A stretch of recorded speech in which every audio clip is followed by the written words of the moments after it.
Hello everyone, welcome back to the channel. So this is the one shot video of chapter number 5. So चलिए concept समझते हैं.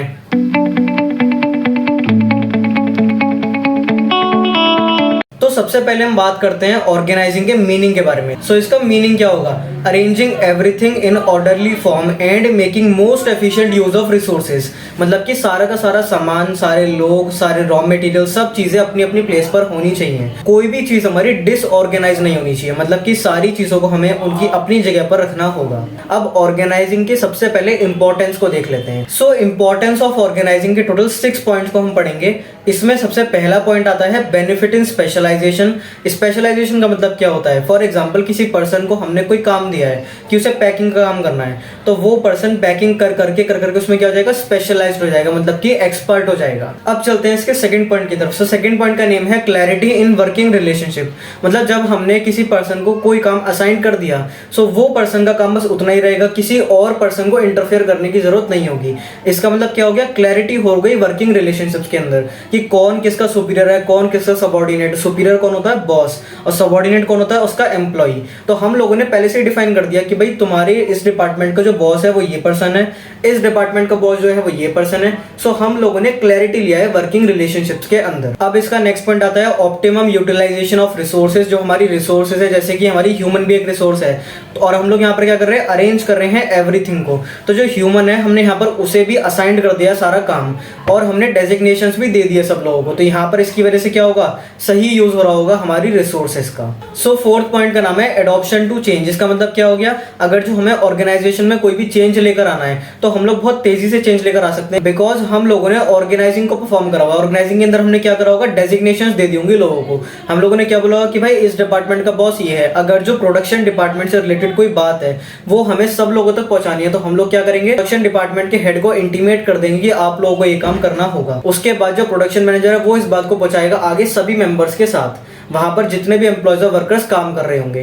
तो बहुत तेजी के साथ जो हमारी इंफॉर्मेशन है यहाँ पे फ्लो हो सकती है. सो अगर जो हमें कोई भी चेंज लेकर आना है तो वो भी बहुत आसानी से हम लेकर आ सकते हैं through the organising process. Next point है हमारा एक्सपेंशन एंड ग्रोथ. अगर हम चाहते हैं कि हम लोग एक्सपेंड करें, हम लोगों की ग्रोथ हो, आज हमारी एक फर्म है, उसके बाद एक फर्म और होनी चाहिए, एक फर्म और होनी चाहिए, तो इस केस में भी हम लोगों को क्या करना होगा? ऑर्गेनाइजिंग को परफॉर्म करना होगा. ऑर्गेनाइजिंग की वजह से क्या होगा? हमें पता पड़ेगा कि हमें किस पर्सन को क्या काम देना है, किस पर्सन को क्या रोल्स रिस्पॉन्सिबिलिटीज क्या हमें असाइन करनी है, क्या सुपीरियर सबऑर्डिनेट का हमें रिलेशनशिप बनाना है, जिसकी वजह से हम अपने गोल्स को अचीव कर पाएंगे. तो यहां पर क्या जरूरत पड़ेगी? ऑर्गेनाइजिंग की जरूरत पड़ेगी हमें for the expansion and growth. अब यहां पर एक पॉइंट आता है डेवलपमेंट ऑफ पर्सोनल. ये जो पर्सोनल है, पर्सोनल का मतलब क्या होता है? पर्सोनल का मतलब होता है एम्प्लॉयज. मतलब उनकी भी डेवलपमेंट होगी. कैसे होगी डेवलपमेंट? क्योंकि जो ऑर्गेनाइजिंग का फंक्शन होता है, इसके अंदर हम लोग डेलीगेट करते हैं हमारी कुछ पावर्स एंड अथॉरिटीज को. ये जो डेलीगेशन है वो अभी हम आगे समझेंगे कि डेलीगेशन क्या होता है. बेसिकली ऊपर से अगर जो हम समझे तो डेलीगेशन का मतलब होता है downward transfer of authority from superior to subordinate. Suppose that कोई बॉस है जिसके ऊपर बहुत ज्यादा रिस्पॉन्सिबिलिटीज है, उसके पास अथॉरिटी भी उसके हाथ में ही है, तो वो क्या करेगा? अपनी कुछ पावर्स को नीचे डेलीगेट कर देगा. मतलब किसी और पर्सन को थोड़ी सी पावर दे देगा, जिसकी वजह से क्या हो जाएगा? उसका बर्डन कम हो जाएगा. इसे कहा जाता है डेलीगेशन. तो डेलीगेशन की वजह से क्या होगा? जिस पर्सन को अथॉरिटी और पावर दी गई है, जिससे रिस्पॉन्सिबिलिटीज असाइन करी गई है, वो पर्सन भी डेवलप करेगा, क्योंकि वो भी दिमाग चलाएगा कैसे करना है काम को, क्या करना है हमें, तो उसकी भी डेवलपमेंट होगी. सो इन सब में हमें ऑर्गेनाइजिंग फंक्शन की जरूरत पड़ेगी. इसी के साथ खत्म होते हैं हमारे इंपॉर्टेंस ऑफ ऑर्गेनाइजिंग. अब चलते हैं प्रोसेस ऑफ ऑर्गेनाइजिंग की तरफ. सो प्रोसेस ऑफ ऑर्गेनाइजिंग के अंदर कुछ पॉइंट्स हैं. सबसे पहला पॉइंट क्या था? Identification of work. Identification of work मतलब क्या काम है पहले वो देख लो. हमें किस काम को, उस काम को करने के लिए हमें कितने लोगों की जरूरत पड़ेगी, क्या होगा, पहले उसे देख लो. इसका मतलब क्या हो गया कि सबसे पहले देखो क्या काम है और उस वजह से डिवाइड कर दो. मतलब कि उसमें कैसे कैसे काम करना होगा, अकाउंट्स वाले क्या काम करेंगे, सेल्स वाले क्या काम करेंगे, उसे डिवाइड कर दो. उसके बाद क्या है? डिपार्टमेंटलाइजेशन. सो बेसिकली डिपार्टमेंटलाइजेशन का मतलब होता है कि हम लोगों को डिपार्टमेंट्स को किस तरह बांटना है. इसके भी दो तरीके होते हैं हमारा. एक तो होता है फंक्शनल, एक होता है डिविजनल. इनके बारे में भी अभी हम आगे डेप्थली पढ़ेंगे, इनके मेरिट्स क्या होते हैं, डीमेरिट्स क्या होते हैं. बस अभी हम समझते हैं कि उसके बाद हमें डिपार्टमेंट्स बनाने होते हैं। पहला पॉइंट क्या था, आइडेंटिफिकेशन, उसके बाद क्या था, डिवीजन कर दिया, उसके बाद क्या है हमारे सामने, डिपार्टमेंटलाइजेशन। अब हमें ये सोचना होगा कि हमें किस तरह डिपार्टमेंट्स को बांटना होगा। उसके बाद आता है assignment of duties. Assignment of duties का मतलब क्या होता है कि आप लोग क्या कर रहे हो, अब जिन जिन लोगों को आपने अपॉइंट करा था, जिस डिपार्टमेंट में आप लोगों ने डाला था, अब उन लोगों को क्या करोगे, ड्यूटीज असाइन करोगे कि आपका ये काम है, आपका ये काम है। उसके बाद लास्ट पॉइंट आता है हमारा establishing reporting relationships. Establishing reporting relationship का मतलब क्या है, कौन किसको रिपोर्ट करेगा, मतलब कि यहां पर डेवलप होता है हमारा सुपीरियर एंड सबऑर्डिनेट का रिलेशनशिप।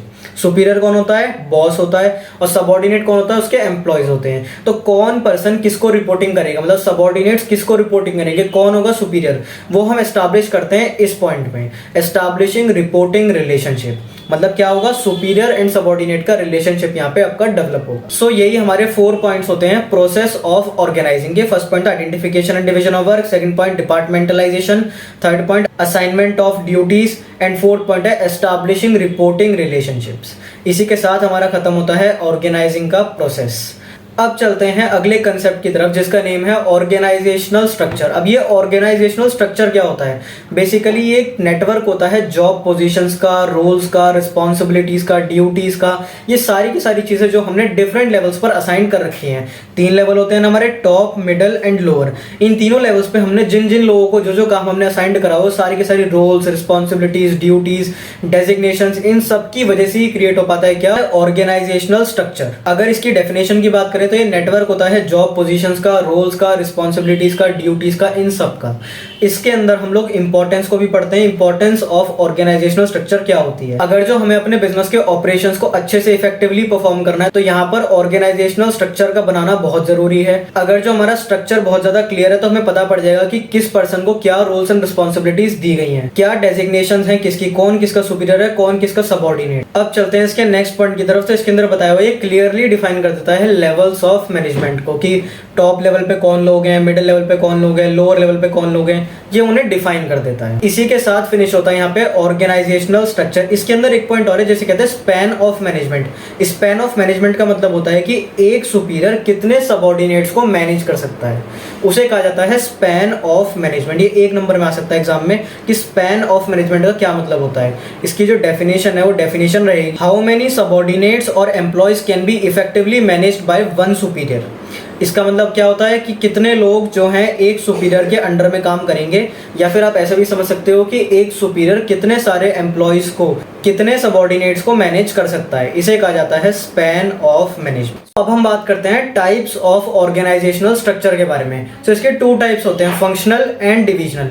ये जो फंक्शनल स्ट्रक्चर होता है इसके अंदर हम लोग क्या करते हैं, इसके अंदर हम लोग डिपार्टमेंट्स को बांटते हैं, एंड पर्टिकुलर डिपार्टमेंट के अंदर जो भी सारी की सारी एक्टिविटीज परफॉर्म होनी होती है वो उसी डिपार्टमेंट के अंदर ही होनी होती है। सो जो फंक्शनल स्ट्रक्चर हुआ इसके अंदर हम क्या कर रहे हैं, इसके अंदर हम लोग एक्टिविटीज को बांट रहे हैं किसके बेसिस पर, ऑन द फंक्शंस के बेसिस पर। मतलब कि प्रोडक्शन वालों का क्या काम होता है, तो सारी की सारी प्रोडक्शन की एक्टिविटीज प्रोडक्शन डिपार्टमेंट के अंदर आ गई। अच्छा, अब इसके अंदर एक बात और कॉमन रहेगी कि इसके अंदर जिन प्रोडक्ट्स में हम डील कर रहे होंगे वो सिंगल लाइन ऑफ प्रोडक्ट होंगे।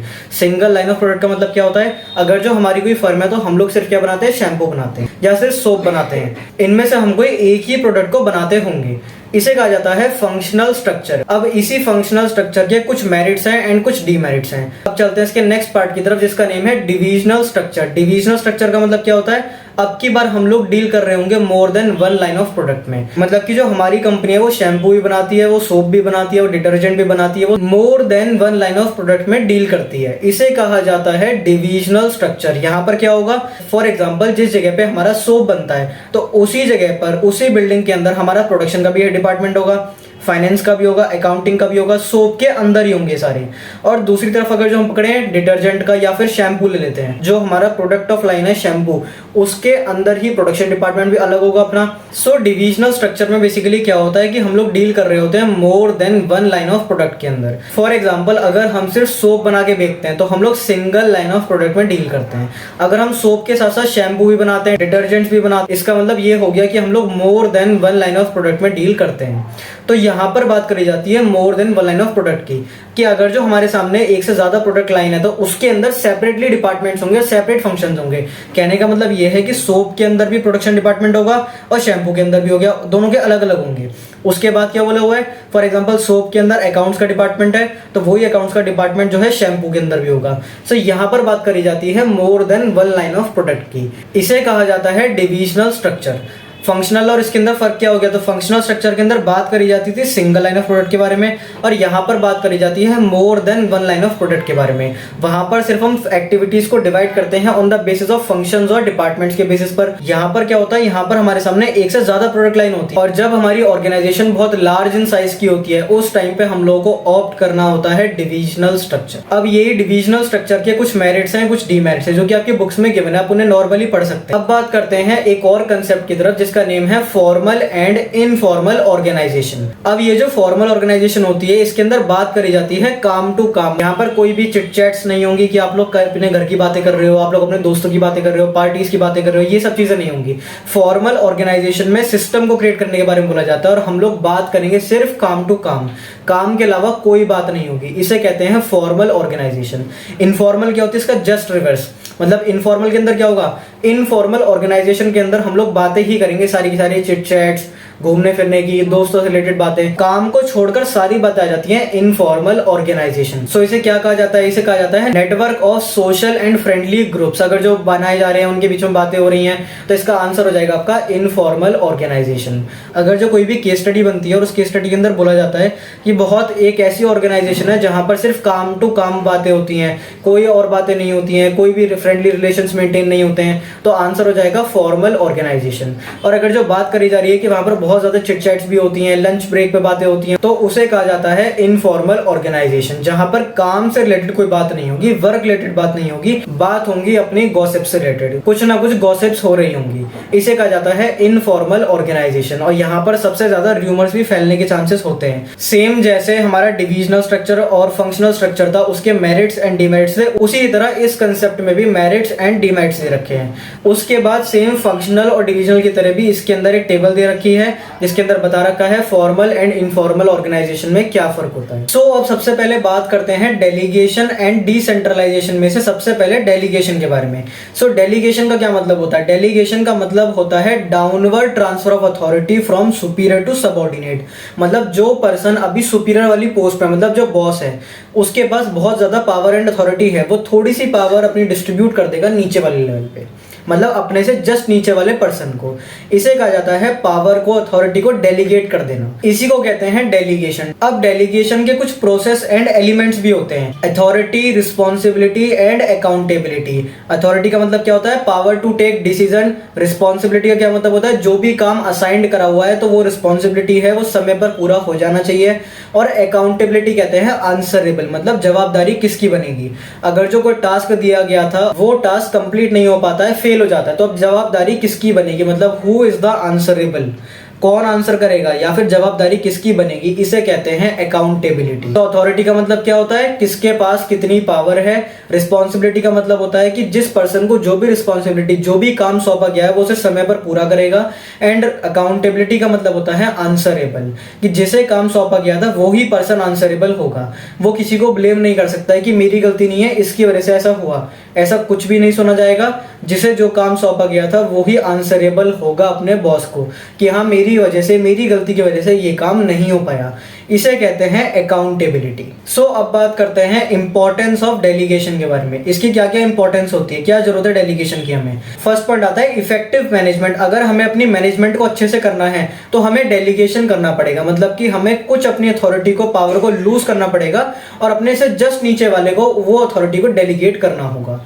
अगर जो हमें अच्छी मैनेजमेंट चाहिए अपनी ऑर्गेनाइजेशन में, ऐसा नहीं है कि सारी पावर आप अपने हाथ में लेकर बैठ गए हो, ऐसा नहीं करना होता है, पावर को डेलीगेट करना होता है। तो ये पहला पॉइंट था। इसका नेक्स्ट पॉइंट है एम्प्लॉयज डेवलपमेंट। अगर जो आप पावर को डेलीगेट करो तो उसकी वजह से जो डेलीगेटेड पर्सन होगा, मतलब जिसे काम सौंपा गया होगा, अब वो भी अपना दिमाग चलाएगा कि हमें इस काम को कैसे करना हो, क्योंकि उसके पास भी अब थोड़ी बहुत अथॉरिटी आ जाएगी टू टेक डिसीजंस की। इस वजह से क्या होगा, एम्प्लॉयज का भी डेवलपमेंट होगा। नेक्स्ट पॉइंट है मोटिवेशन ऑफ एम्प्लॉयज, मतलब जो एम्प्लॉयज हमारे वो मोटिवेटेड फील करेंगे। ऐसा क्यों फील करेंगे, क्योंकि अब उन्हें भी अथॉरिटी मिलने वाली होगी। मतलब उन्हें पता होगा कि हमारी ऑर्गेनाइजेशन में अथॉरिटी को डेलीगेट करा जाता है, पावर्स को डेलीगेट करा जाता है, तो वो लोग जो है मोटिवेटेड फील करेंगे। नेक्स्ट पॉइंट है फैसिलिटेट्स ऑर्गेनाइजेशनल ग्रोथ, मतलब अगर हम चाहते हैं कि हमारी ऑर्गेनाइजेशन की ग्रोथ होती रहे तो उसके लिए हमें क्या करना होगा, डेलीगेशन करना होगा, मतलब अपनी पावर को, अपनी अथॉरिटी को डेलीगेट करना होगा और लोगों के बीच भी। नेक्स्ट पॉइंट है बेटर कोऑर्डिनेशन, अगर हम चाहते हैं कि अच्छे से सबके बीच में कोऑर्डिनेशन बना रहे तो उसके लिए भी हमें क्या करना होगा, डेलीगेट करना होगा अपनी अथॉरिटी को, पावर को। कोऑर्डिनेशन का मतलब क्या हो गया, कोऑर्डिनेशन का मतलब होता है कि सब लोग एक साथ एकजुट होकर अपने कॉमन ऑर्गेनाइजेशनल गोल को अचीव करने के लिए ट्राई करेंगे, अपने एफर्ट्स पुट करेंगे। लेकिन वो कब कर पाएंगे, जब उनके पास भी थोड़ी बहुत अथॉरिटी होगी। अब कोई पर्सन है जो अपने पास ही लेकर बैठ गया अथॉरिटी को, तो ऐसे तो फिर बाकी जो सब लोग हैं वो लोग भी कोऑर्डिनेट नहीं कर पाएंगे कि यार हमें तो इसकी सुननी पड़ती है, इसकी वजह से सारे काम होते हैं। तो हमें क्या करना होगा, यहाँ पे डेलीगेट करना होगा अपनी अथॉरिटी को। अब इसका लास्ट पॉइंट है reduces the workload of managers. अगर हम चाहते हैं कि जो हमारा मैनेजर है, जिसके पास अथॉरिटी है, वो वर्कलोड से ही बहुत ज्यादा ओवरबर्डन ना हो जाए कि बहुत ज्यादा काम आ चुका है उसके ऊपर, ऐसा नहीं होना चाहिए। उसके लिए वो क्या करेगा, डेलीगेट करेगा अपनी थोड़ी सी अथॉरिटी को, जिसकी वजह से क्या होगा, उसका जो वर्कलोड है वो रिड्यूस हो जाएगा। अभी तक सारा का सारा काम उसे ही करना पड़ रहा था, अब जैसे ही उसने डेलीगेट करी अपनी अथॉरिटी तो काम को बांट दिया गया। अब अगर जो काम को बांट दिया गया है तो उसके ऊपर से वर्कलोड बहुत ज्यादा जो आ रहा होगा वो कम हो जाएगा। यही थे हमारे इंपॉर्टेंस ऑफ डेलीगेशन। ये नहीं होगा कि हमने बहुत ज्यादा लोगों में अथॉरिटी को बांट दिया, ये काम नहीं होता। ये काम कब होता है, ये काम होता है डिसेंट्रलाइजेशन में। डिसेंट्रलाइजेशन में क्या होगा, हम लोग अथॉरिटी को बांटेंगे जरूर, जैसे डेलीगेशन में बांटते हैं। फर्क क्या होता है दोनों के अंदर, उसमें डिसेंट्रलाइजेशन में हम लोग लार्ज स्केल पे बांटते हैं अपनी अथॉरिटी को। तो ध्यान रखना, अगर जो अथॉरिटी को डिस्ट्रीब्यूट करा हुआ है बिटवीन द टू, उसे कहा जाता है डेलीगेशन। लेकिन अगर जो बिटवीन द मैनी डिस्ट्रीब्यूट करा जा रहा है अथॉरिटी को, सारे लेवल्स पे अथॉरिटी को बांटा जा रहा है, इसे कहा जाता है डिसेंट्रलाइजेशन। सो अब बात करते हैं डिसेंट्रलाइजेशन की इंपॉर्टेंस के बारे में। तो जैसे कि डेलीगेशन में हमारे कुछ पॉइंट्स है, उसी ही तरह हमारे डिसेंट्रलाइजेशन में भी कुछ पॉइंट्स हैं। फर्स्ट पॉइंट है डेवलप इनिशिएटिव अमंग सबऑर्डिनेट्स। इसका मतलब क्या होता है, जब हमने अपने सबऑर्डिनेट्स को, अथॉरिटी को डिस्ट्रीब्यूट करा होगा तो उन लोगों के पास कुछ पावर आई होगी, जिसकी वजह से क्या होगा, वो अब इनिशिएटिव लेंगे, मतलब वो अपना दिमाग चलाएंगे कि हमें अब इस काम को कैसे करना हो, क्योंकि अब हमारे पास अथॉरिटी आ चुकी होगी। Quick decision making. Quick decision making का क्या मतलब होता है, अगर जो हम लोगों ने सेलेक्टिवली डिस्पर्स करा है अथॉरिटी का, तो हम लोग क्विक डिसीजंस ले सकते हैं। मतलब कि हम लोगों को पता है इस पर्सन के पास कितनी अथॉरिटी है, कितनी पावर है। तो अगर जो हमें क्विक डिसीजन लेने होंगे कि प्रोडक्शन डिपार्टमेंट के अंदर अगर जो हमें कोई डिसीजन लेना है, तो हम लोग क्या करेंगे, उनके हेड से बात करेंगे डायरेक्टली। फाइनेंस के अंदर कोई हमें डिसीजन लेना है तो डायरेक्टली फाइनेंस के हेड से बात करेंगे। इसके अंदर क्या होगा, डिसेंट्रलाइजेशन की वजह से क्विक डिसीजन हम लोग ले पाएंगे। अब इसका थर्ड पॉइंट है relief to top level management. Top level management को रिलीफ क्यों मिलेगा, क्योंकि अगर जो सारी की सारी पावर टॉप लेवल मैनेजमेंट ने अपने हाथ में ले रखी है, उस पावर को डिस्ट्रीब्यूट करा गया है बिटवीन द लेवल्स, मतलब मिडिल लेवल पे भी एंड लोअर लेवल पे भी। तो इसका मतलब क्या हो जाएगा, यहाँ पर जो टॉप लेवल है उसे थोड़ा सा रिलीफ मिल जाएगा। अगर जो सारी की सारी अथॉरिटी अभी तक टॉप लेवल के हाथ में थी, अब उसे बांट दिया गया है the middle level and to the lower level. So अब की बार जो है ज्यादा से ज्यादा बर्डन जो है क्रिएट नहीं होगा टॉप लेवल के ऊपर। नेक्स्ट पॉइंट है फैसिलिटेट्स ग्रोथ। अगर हम चाहते हैं कि ग्रोथ भी हो तो हमें डिसेंट्रलाइजेशन को ऑप्ट करना पड़ेगा, क्योंकि डिसेंट्रलाइजेशन में क्या होता है, हम लोग सारे लेवल्स पे पावर को, अथॉरिटी को बांट देते हैं। उसकी वजह से क्या होगा, उसकी वजह से हमारी होगी ग्रोथ। तो इस टाइम पे भी डिसेंट्रलाइजेशन को करना बहुत जरूरी होता है। लास्ट पॉइंट है बेटर कंट्रोल। अगर हम चाहते हैं कि अच्छा कंट्रोल बना रहे हमारी ऑर्गेनाइजेशन में, तो हमें उसके लिए भी डिसेंट्रलाइजेशन करना होगा। मतलब हमें बिटवीन द लेवल्स, टॉप पे, मिडल पे, लोअर पे, हमें अथॉरिटी को बांटना होगा, जिसकी वजह से एक अच्छा कंट्रोल बना रहेगा पूरी की पूरी ऑर्गेनाइजेशन पे। इसके बाद एक छोटा सा कंसेप्ट और है जिसके अंदर बात करी गई है, क्या रिलेशन है डेलीगेशन और डिसेंट्रलाइजेशन का। फर्स्ट पॉइंट है जो डिसेंट्रलाइजेशन है वो एक्सटेंशन है किसका, डेलीगेशन का। देखो डेलीगेशन में क्या होता था, डेलीगेशन में हम लोग सिर्फ अथॉरिटी को डिस्ट्रीब्यूट करते हैं बिटवीन द टू, लेकिन यहाँ पर डिसेंट्रलाइजेशन में हम लोग क्या करेंगे, अथॉरिटी को डिस्ट्रीब्यूट करेंगे बिटवीन द लेवल्स, मतलब कि टॉप पे भी, लोअर पे भी और मिडिल लेवल पे, तीनों लेवल्स पे हम लोग अथॉरिटी को बांटेंगे। तो जो डिसेंट्रलाइजेशन है वो क्या हो गया, एक्सटेंशन, मतलब बड़ा पार्ट, वाइडर टर्म हो गई किसकी, डेलीगेशन। डेलीगेशन जो है वो नेसेसरी होती है, लेकिन डिसेंट्रलाइजेशन जो है ऑप्शनल होती है। ऑप्शनल का मतलब क्या हो गया भाई, डिसेंट्रलाइजेशन तभी तो करोगे जब आपके पास एक बड़ी सी ऑर्गेनाइजेशन होगी, छोटी ऑर्गेनाइजेशन में डिसेंट्रलाइजेशन कैसे होगा। सो इस टाइम पे हमें ध्यान रखना है कि डेलीगेशन तो होती है बिटवीन द टू, एक से दो के बीच में होती है डेलीगेशन, तो ये तो आप किसी भी ऑर्गेनाइजेशन में हो सकती है, तो ये से क्या बोला हुआ है, इसे नेसेसरी बता रखा है। लेकिन डिसेंट्रलाइजेशन के लिए हमें एक बड़ी ऑर्गेनाइजेशन का होना जरूरी हो। सो डिसेंट्रलाइजेशन ऑप्शनल है और एंड डेलीगेशन हमारा क्या है, नेसेसरी है। अब थर्ड पॉइंट है रिलेशनशिप के अंदर बात करी गई है कि जो डेलीगेशन है वो बिटवीन द टू होती है और जो डिसेंट्रलाइजेशन होती है वो बिटवीन द मैनी होती है। यही फर्क होता है डेलीगेशन एंड डिसेंट्रलाइजेशन में। आई होप आपको समझ में आया होगा कि डेलीगेशन और डिसेंट्रलाइजेशन में क्या फर्क होता है। ध्यान रखना, बिटवीन द टू की बात हो रही है अगर जो अथॉरिटी को बांटने की तो क्या आएगा, डेलीगेशन, और बिटवीन द मैनी की बात हो रही है तो क्या आएगा, डिसेंट्रलाइजेशन। और अगर जो पावर को अपने हैंड में पकड़ के बैठे हो तो क्या आएगा आंसर, सेंट्रलाइजेशन। पावर को डिस्ट्रीब्यूट ही नहीं कर रहे हो उसे कहा जाता है सेंट्रलाइजेशन। अब हमारा ये पूरा चैप्टर ऑर्गेनाइजिंग होता है यहाँ पे फिनिश। आई होप आपको कंसेप्ट समझ में आए होंगे। अगर आपका कोई भी डाउट है तो आप कमेंट सेक्शन में जरूर पूछिएगा। अगर आपको वीडियो अच्छी लगी और आपने कुछ सीखा है वीडियो से तो वीडियो को लाइक जरूर करिएगा एंड चैनल कंसेप्ट समझे को जरूर सब्सक्राइब करिएगा। सो मिलते हैं नेक्स्ट वीडियो में, गुड लक।